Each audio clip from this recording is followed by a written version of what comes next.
What I'm about to tell you is a true story.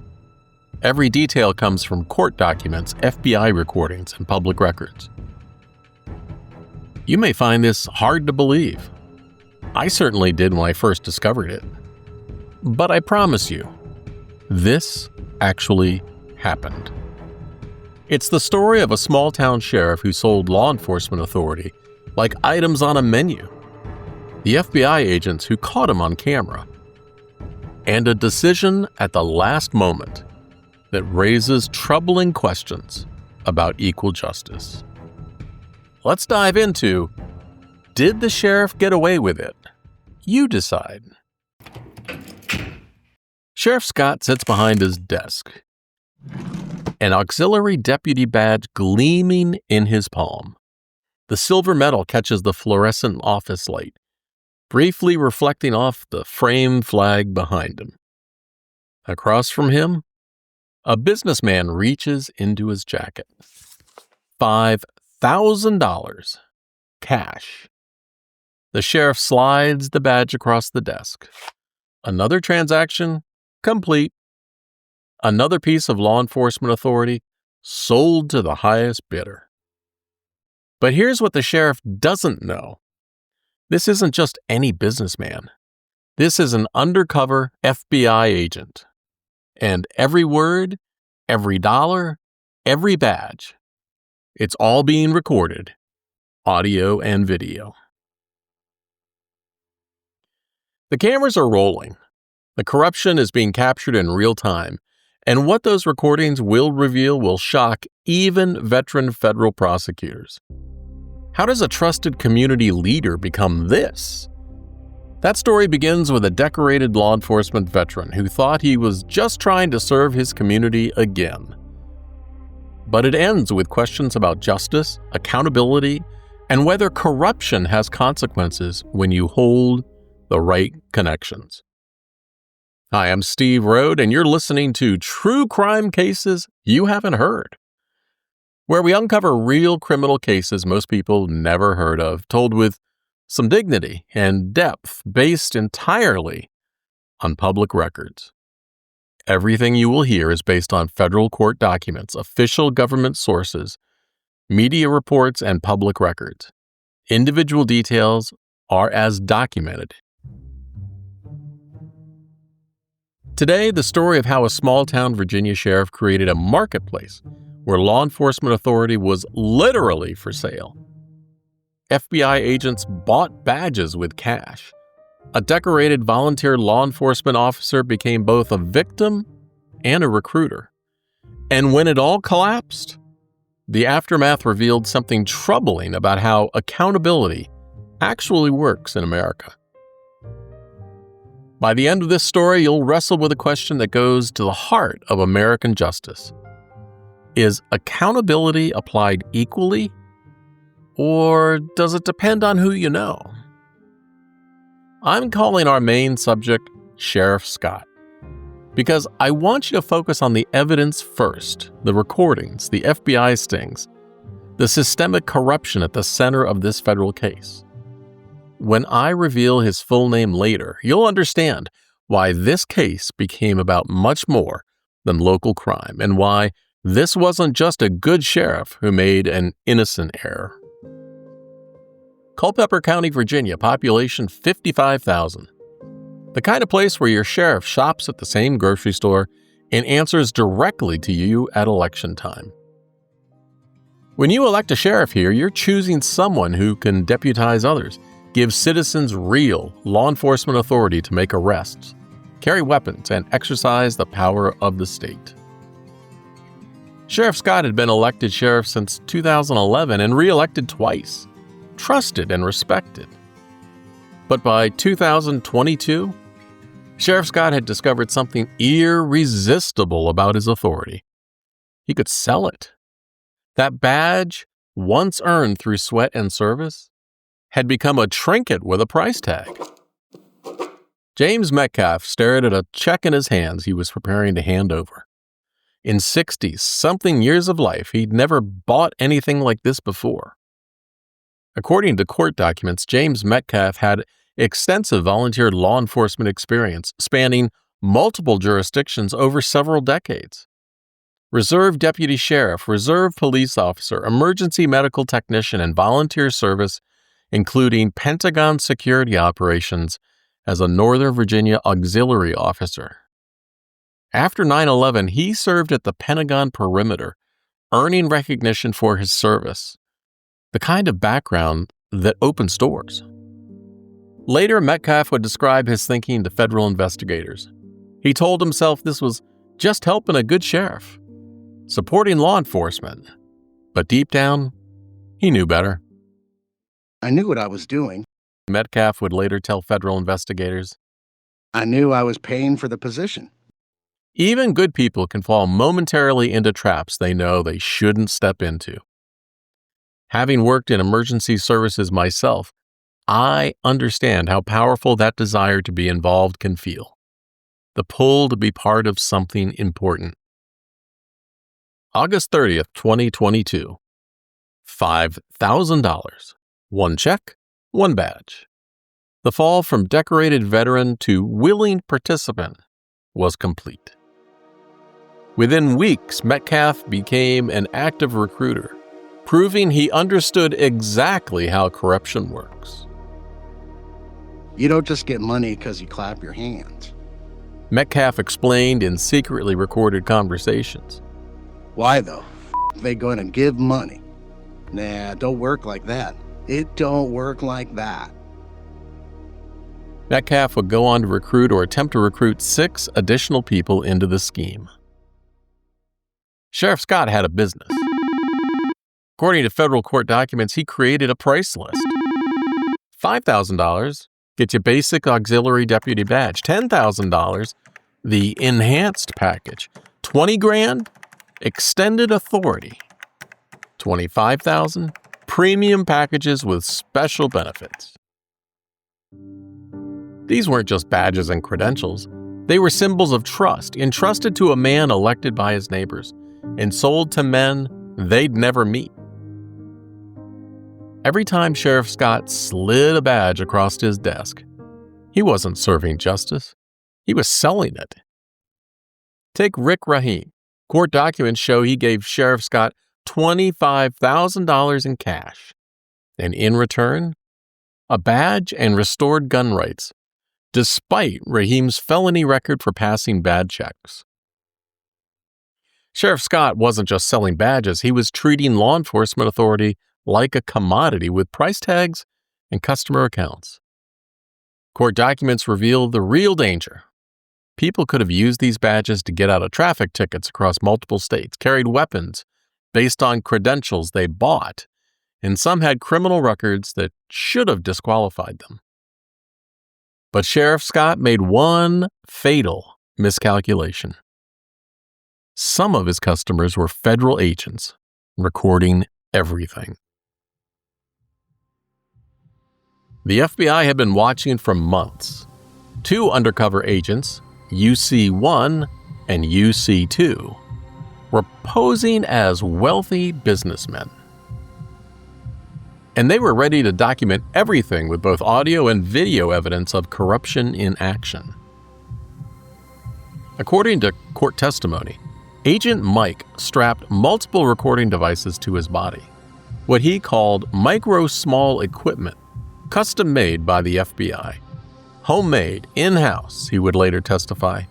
And the emphasis is on agent safety, because you don't want these devices to be discovered on you during an operation. If Sheriff Scott discovered them, the operation would be blown, and the agent could be in real danger. Agent Mike turned on the recorders before leaving for the sheriff's office, knowing that they'd run all day. Some might fail. It's actually fairly common, he testified. But redundant systems meant they'd capture what mattered. Sheriff Scott is about to sell law enforcement badges to federal investigators whose bodies are wired with recording equipment capturing all the illegal moments. According to court documents, UC1 paid $5,000 in cash and received a badge the same day. UC2 told Sheriff Scott he was a convicted felon someone legally prohibited from possessing firearms. I don't need to know the details. Sheriff Scott told him. UC2 paid $10,000 in cash, got a badge anyway. The audio recorders captured every word perfectly. Everyone knew exactly what they were doing, and federal agents, risking their safety with concealed recording devices strapped to their bodies, were capturing it all as evidence that would later be played in a federal courtroom. By January 2023, Sheriff Scott seemed to know he was in trouble. Court records show what happened next. He contacted Individual 1 with 4 firearms and instructions to create false documentation claiming the cash transactions had been gun purchases. Federal investigators documented Sheriff Scott's text message to a co-conspirator. I'm reading directly from the court documents. New judge hasn't done any but just sign off and weren't on court docket. Wants to talk to Paul about it for now, and for future proceedings. Good thing is that he didn't seem too concerned about sliding one in during the judicial emergency period. He was literally discussing how to manipulate court schedules to rush through auxiliary deputy swearing-in ceremonies. These weren't the words of someone operating legally. This was someone desperately trying to avoid getting caught, but it was too late. The FBI had documented everything. December 11th, 2024, Federal Courthouse, Charlottesville, Virginia. Jury selection begins. At the defendant's table sat Sheriff Scott in jeans and cowboy boots, his blazer adorned with a gold sheriff's lapel pin, still presenting himself as the lawman he claimed to be. Federal prosecutors presented devastating evidence. The jury didn't just hear about corruption, they saw it happening. Prosecutors played video footage of Sheriff Scott accepting cash and checks, and then handing out badges. They heard multiple audio recordings of Sheriff Scott discussing payments. The FBI's financial analysis showed Sheriff Scott spending beyond his means, diverting claimed campaign contributions into personal accounts. Undercover FBI agents described handing Sheriff Scott envelopes with $5,000 or $10,000 cash immediately after being sworn in as deputies. Sheriff Scott took the stand in his own defense, insisting there was no connection between payments and badges. December 18th, 2024. After just over 2 hours of deliberation, the jury quickly returned. Sheriff Scott sat stoically as the verdict was read, his family behind him. I'm holding a copy of the actual jury verdict form right now. 12 jurors, 12 counts, and next to every single charge, a big check mark. Conspiracy, honest services fraud, bribery. There's a handwritten check mark in the guilty box. Everyone. And it's signed by the jury foreman. Guilty. All counts. March 21st, 2025. A federal judge delivered the sentence. 10 years in federal prison. The judge was direct. The jury determined you are a criminal. You sold badges to wealthy men who thought they were above the law. Your actions undermine the public trust. Sheriff Scott said nothing. He left the courthouse a convicted felon facing a decade in prison. The full scope of Sheriff Scott's betrayal became clear when the new sheriff took office in 2025. He discovered that Sheriff Scott had appointed about 50 untrained auxiliary deputies, most living in other states, never setting foot in Culpeper County except to be sworn in and collect their badges. Were there other envelopes of cash, other handshake deals? The new sheriff faced an impossible question. Which badges were bought and which were earned? The new sheriff just immediately shut down the program. But the damage was already done. How many of those 50 badges were still out there, still being flashed at traffic stops, still opening doors that should have stayed closed. The new sheriff faced an impossible question: which credentials were legitimate and which were bought and paid for? James Metcalf faced his own reckoning.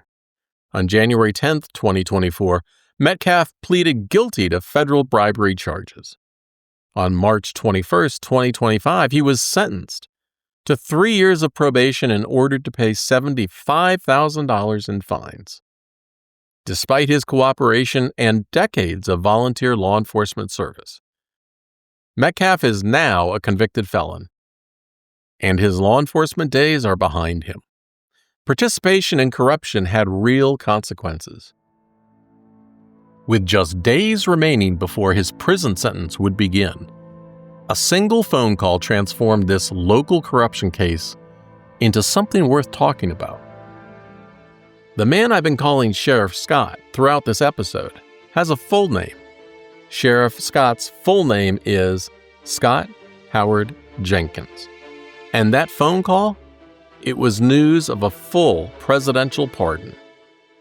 Scott Howard Jenkins would never spend a day in prison. Jenkins supporters weren't silent. They argued this was exactly the kind of case that justified a presidential intervention. The president called it a vindictive prosecution by the previous administration, claiming Jenkins and his family had been dragged through hell by a corrupt and weaponized Justice Department. But here's what makes the case so troubling. Only Jenkins received a pardon. The others involved in the exact same scheme, they all still face consequences. Scott Howard Jenkins was recorded selling badges to FBI agents, caught on video taking cash for law enforcement credentials, and a jury needed just over 2 hours to convict him on all counts. Yet, Jenkins received a full presidential pardon, while James Metcalf, the decorated sworn officer with decades of volunteer service, full cooperation with investigators, and acceptance of responsibility, still faced 3 years of probation and $75,000 in fines. Rick Rahim and Fred Gumbinner, and all the other participants, no pardons. They still face their probation requirements and tens of thousands of dollars in fines. Pardons would have restored their clean records and eliminated these penalties. So, why does the man who received the money get a free pass, while the men that gave the money get punished? If this pardon was about correcting an injustice, why was it selective? Why forgive only the sheriff who created the marketplace, while leaving everyone else to face consequences for the same scheme? When justice appears to be applied unequally, does it cease to be justice at all? Visit truecrimeunheard.com, find this episode, and tell me what you think. Because if we can't hold powerful people accountable and equally, what does that say about the rule of law in America?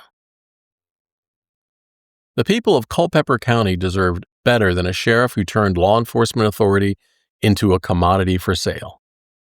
They elected someone to protect their community, not profit from their trust. Today, Scott Howard Jenkins walks free, while everyone else involved continues serving their sentences. The over $75,000 in bribes have been legally forgiven, and the badges sold to FBI agents on video have been officially pardoned. But the question this case raises about accountability, selective justice, and who the law truly serves, those remain unanswered. Thanks for listening to True Crime Cases You Haven't Heard. If this story made you think, please leave a 5-star review on Apple Podcasts so more people can hear these important stories. You can find more episodes at truecrimeunheard.com.